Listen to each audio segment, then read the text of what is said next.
Une vidéo brouillée, une vidéo d'anatomie, donc je vous laisse le temps de skipper si ça vous intéresse pas, ou de la sauvegarder pour plus tard si ce n'est pas le bon moment. On va regarder une autre vidéo de dissection au niveau du genou. Donc ce n'est pas notre première vidéo du genou. Dans la dernière, on avait vraiment une belle coupe sagittale au niveau du genou pour être capable de vraiment voir qu'est-ce qui se passait à l'intérieur. Ici, on a plus une dissection, c'est-à-dire qu'on a retiré une partie de la cuisse pour être capable de mieux voir qu'est-ce qui se passait à l'intérieur. Donc on est capable de voir quand même des choses similaires. On voit la patella juste là, la trochlée fémorale ici. On voit ce fameux glissement de la patella sur la trochlée fémorale. On voit aussi juste ici cette masse graisseuse qui est donc la masse graisseuse de Hoffa, qui est une masse graisseuse que la plupart des gens, que tout le monde a, qui sert un petit peu de coussinet au niveau de cette articulation-là. Et par contre, comparativement à l'autre vidéo qu'on est capable de voir, ici on est capable de voir donc justement le côté latéral de l'articulation.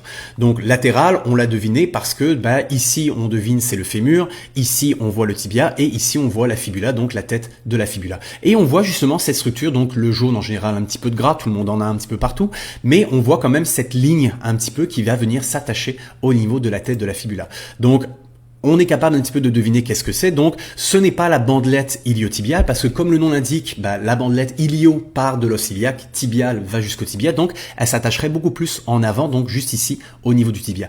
Ici, ce qu'on est capable de voir, c'est l'attache au niveau du biceps fémoral. Donc le biceps fémoral fait partie justement de notre grande famille des ischio-jambiers juste ici avec le semi-membraneux et semi-tendineux et on est capable donc justement de voir cette attache tendineuse qui, comme on est capable de le voir juste ici, s'attache au niveau de la tête de la fibula. Donc encore une fois, un modèle d'exemple de la biomécanique au sein du corps humain et plus particulièrement au niveau du genou.